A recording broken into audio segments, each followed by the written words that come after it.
Dans cette société où tout n'est que performance, où on se doit de respecter certaines normes, eh bien, il y a quelque chose qui s'efface de plus en plus, c'est notre identité juste en tant que personne. C'est-à-dire que on est tellement baigné dans cet environnement qui nous dicte comment agir, comment penser.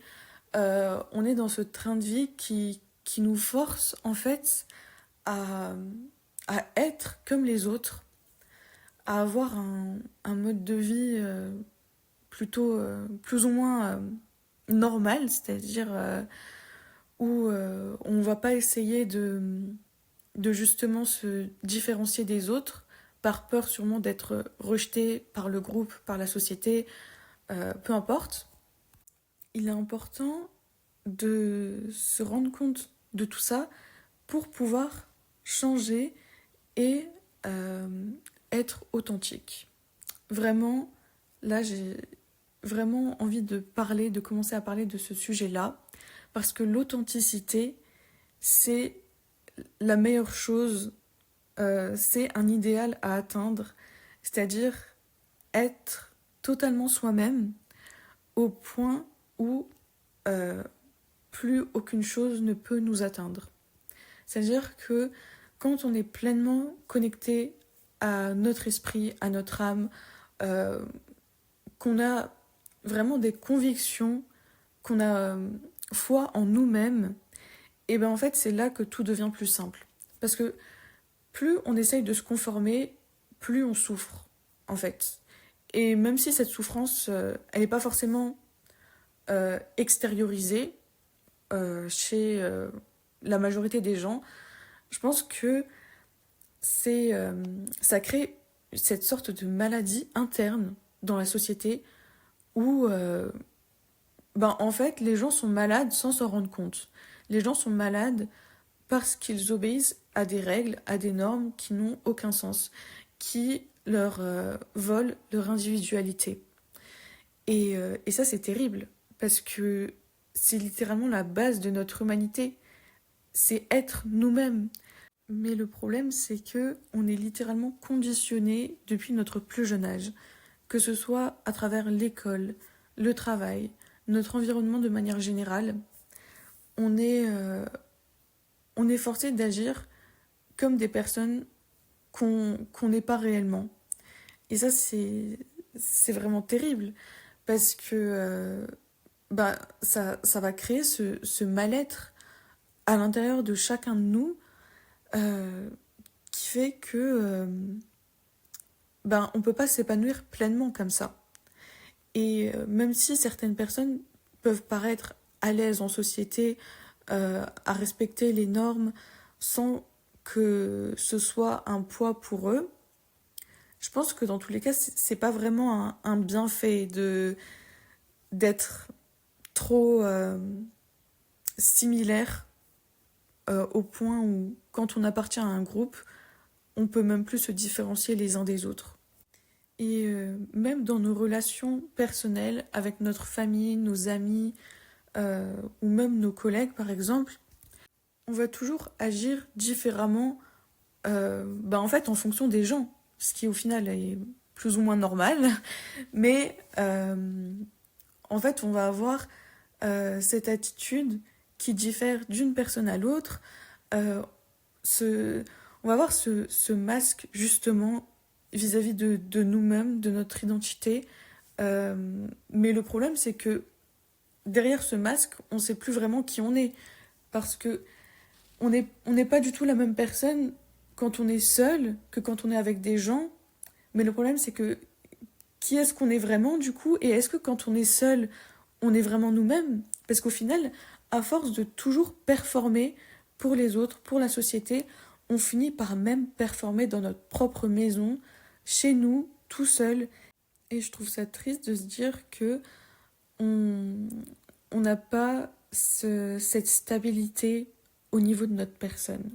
En fait, moi j'aimerais, enfin c'est un peu idéaliste comme vision des choses, mais qu'on puisse agir et parler avec les gens comme on peut le faire avec nous-mêmes. comme on peut le faire avec des amis proches, comme on peut le faire avec notre famille. Enfin, même si, enfin, il y a un certain contexte, il y a quand même certaines règles à respecter, on va dire, certaines limites vis-à-vis de à quel point on est proche avec les gens. Mais je veux dire, dans notre discours, dans notre attitude, il faudrait qu'on soit le plus propre à nous-mêmes, dans notre façon de nous exprimer, dans les émotions qu'on véhicule, vraiment même dans notre façon de parler de manière générale.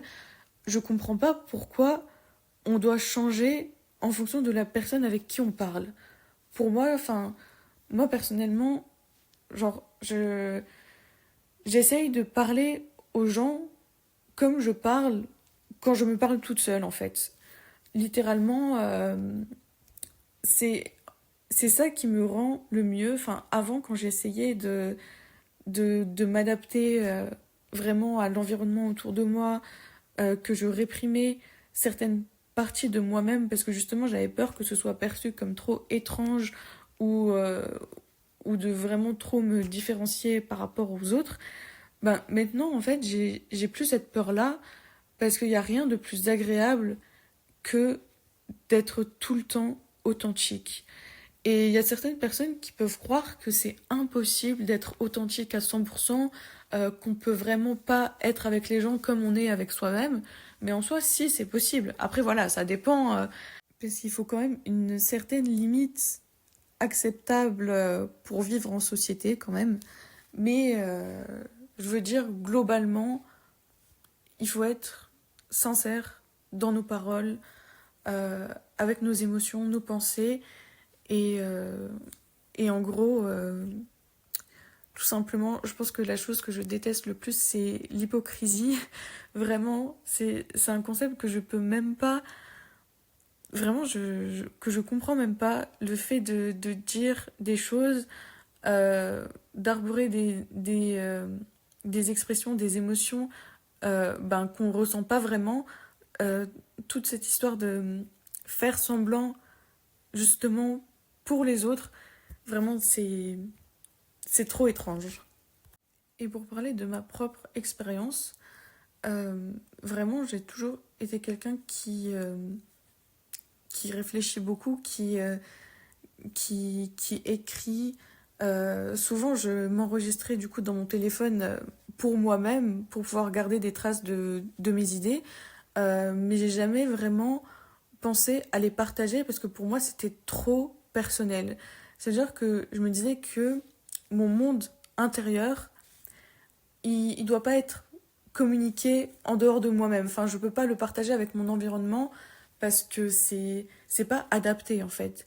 Je me dis que tout le monde a un monde intérieur et le partager c'est trop en fait que ça nous rendrait trop vulnérables. Mais au contraire, je pense que la meilleure façon de se connecter avec les autres êtres humains, c'est justement d'être vulnérable et de se montrer tel qu'on est parce qu'il n'y a rien de plus magnifique dans la vie. Mais après, il y a toujours cette peur de qu'est-ce que les gens vont penser de moi. Mais le truc, c'est que dans tous les cas, les gens vont avoir une idée de nous qui n'est pas la bonne. En fait, on est la seule personne qui on se connaît juste soi-même, en fait. On ne pourra jamais vraiment connaître complètement les autres et les autres ne pourront jamais vraiment nous comprendre totalement. Donc pourquoi pas juste essayer de partager le maximum de nous-mêmes, en fait.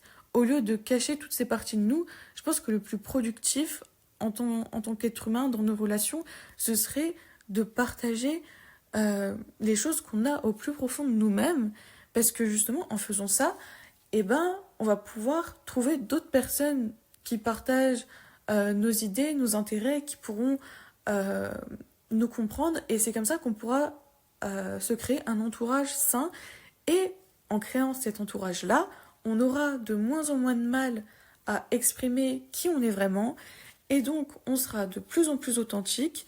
Et franchement, c'est pour moi la meilleure des voies.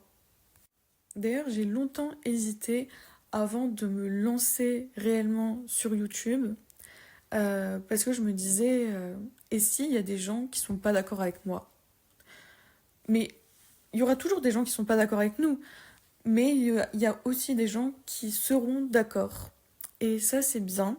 J'espère qu'il y aura plus de gens d'accord que pas d'accord quand même. Mais dans tous les cas, en fait, je pense que quand on part du principe qu'on fait les choses pour nous-mêmes, que là, par exemple, je pense que si je me dis que tout ce que je dis, c'est d'abord pour moi-même, je suis mon propre public, je suis la première personne à m'écouter, et en fait, c'est ça le plus important. Et ensuite, les gens pourront plus ou moins profiter de mes paroles, de mes idées, mais le principal public, c'est soi-même. C'est justement se découvrir soi-même qui on est, explorer nos idées, nos pensées, et c'est en faisant ça qu'on va euh, se comprendre de plus en plus, parce que je pense que la majorité d'entre nous ne se connaissent pas vraiment. Et je pense que pour ça, il faut déjà passer assez de temps isolé du monde extérieur, enfin plus ou moins. Enfin, on n'a même pas vraiment besoin d'être isolé du monde extérieur, parce qu'au final, quand on va se coucher le soir, on est tout seul avec nos pensées. Après, je sais qu'il y a des gens qui s'endorment très vite, qui rentrent dans leur lit et qui ont même pas le temps de penser. Mais insomniaque comme je suis, j'ai au moins 2 heures de libre à penser dans mon lit et à rien faire d'autre. Donc j'ai le temps de réfléchir à beaucoup de choses. Mais par exemple, je pense au fait dans les transports en commun, juste le fait de, par exemple, pendant 20 minutes, ne rien faire, genre ne même pas être sur son téléphone, de juste être dans sa tête. Après, je sais que s'il y a beaucoup de monde, ça c'est... S'il y a du bruit à l'extérieur, c'est sûr que parfois c'est difficile de ne pas être distrait par l'environnement. Mais ce que je veux dire, c'est que à tout moment, on a accès à notre propre esprit. Ça veut dire qu'on peut penser tout le temps. On a libre accès à notre cerveau. Et donc, je pense que à chaque moment qui est possible, il faut exploiter cette capacité pour juste réfléchir aux choses. Juste remettre les choses en question. Enfin, après, voilà, j'ai toujours été un peu philosophique comme personne. Donc, à la moindre occasion, je vais juste ne rien faire et penser dès que je peux. Mais de ce que je vois des autres personnes, euh, il y a beaucoup de gens qui partagent leur expérience, par exemple, sur les réseaux sociaux et qui disent justement se distraire tout le temps pour échapper à ses propres pensées. C'est-à-dire, dès qu'on rentre du travail, être sur son téléphone, s'occuper avec n'importe quoi, quelque chose qui peut nous distraire de nos pensées justement. Mais en fait, au lieu de fuir nos pensées, au lieu de se fuir nous-mêmes, pourquoi on ne plongerait pas au plus profond de notre esprit, en fait? Pourquoi les gens ont si peur de savoir ce qui se cache à l'intérieur d'eux-mêmes? À mon avis, c'est tout simplement par peur de trouver des choses euh, qui nous plaisent pas. Parce que souvent, quand on fait une introspection plus ou moins intense, et ben ça va nous faire remettre en question des tas de choses vis-à-vis de nous-mêmes, vis-à-vis des gens, de l'environnement, et on va avoir ce mal-être qui va ressortir. D'ailleurs, c'est ce que je voulais exprimer tout à l'heure quand je parlais de mal-être, le fait de tout le temps devoir se conformer et d'être dans un environnement qui nous pousse à juste être comme les autres. Et ben, en fait, notre cerveau va être conditionné à supprimer toutes les pensées qui vont en dehors de la norme. Donc je pense que le problème au final, c'est tout simplement la, la peur du rejet, la peur de nous-mêmes, de qu'est-ce qui va se passer si, si on explore un peu plus notre identité, qu'on l'explore mais aussi qu'on l'exprime extérieurement. Et je pense que effectivement, on s'expose au risque d'être réellement rejeté par certaines personnes ou par la société en général, mais il y aura toujours des gens qui penseront comme nous, qui sont comme nous, et en, en exprimant euh, le plus qui on est, en étant authentique, on va justement attirer des personnes qui sont euh, également comme nous, et peut-être que notre authenticité va inspirer les gens à être eux-mêmes authentiques.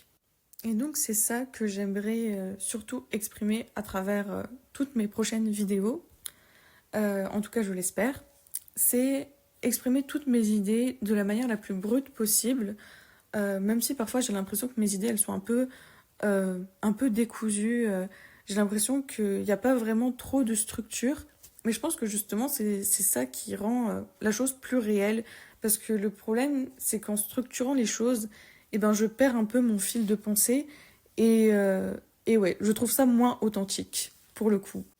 Mais surtout j'aimerais rajouter que tout ce que je partagerai c'est purement ma vision subjective des choses. C'est-à-dire que, évidemment, on peut remettre en question tout ce que je dis, et je pense que moi-même, des fois, dans mes propos, euh, j'ai tendance à me contredire, parfois. Mais bon, l'être humain est fait de contradictions, j'ai envie de dire. Mais voilà, j'aimerais juste partager mes idées de manière plus ou moins spontanée.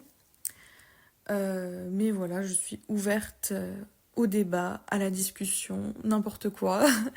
Et j'espère que mes vidéos pousseront les gens à se questionner sur plein de sujets différents.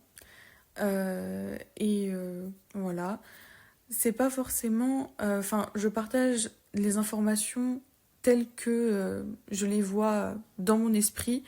Ça veut dire que des fois, la source de mes propos, c'est tout simplement moi-même, mais euh, je pense que dans tous les cas, nos idées, ben, faut bien que les idées viennent de quelque part, hein. Quand on remonte à chaque fois à la source, il y a bien quelqu'un qui l'a pensé en premier. Enfin bref, il faut être innovant dans la vie.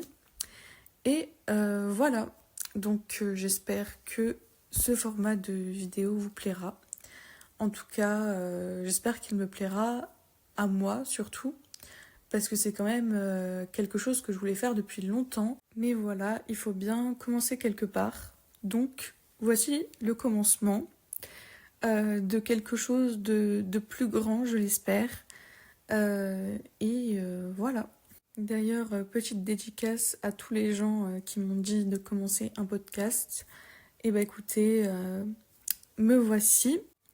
En tout cas, merci pour votre soutien, et vraiment, sachez que si j'ose enfin exprimer mes idées, c'est parce qu'un jour, certaines personnes les ont trouvées intéressantes. Et même si je les trouvais déjà intéressantes moi-même de base, j'aime quand même avoir cette confirmation-là. Donc voilà, à la prochaine.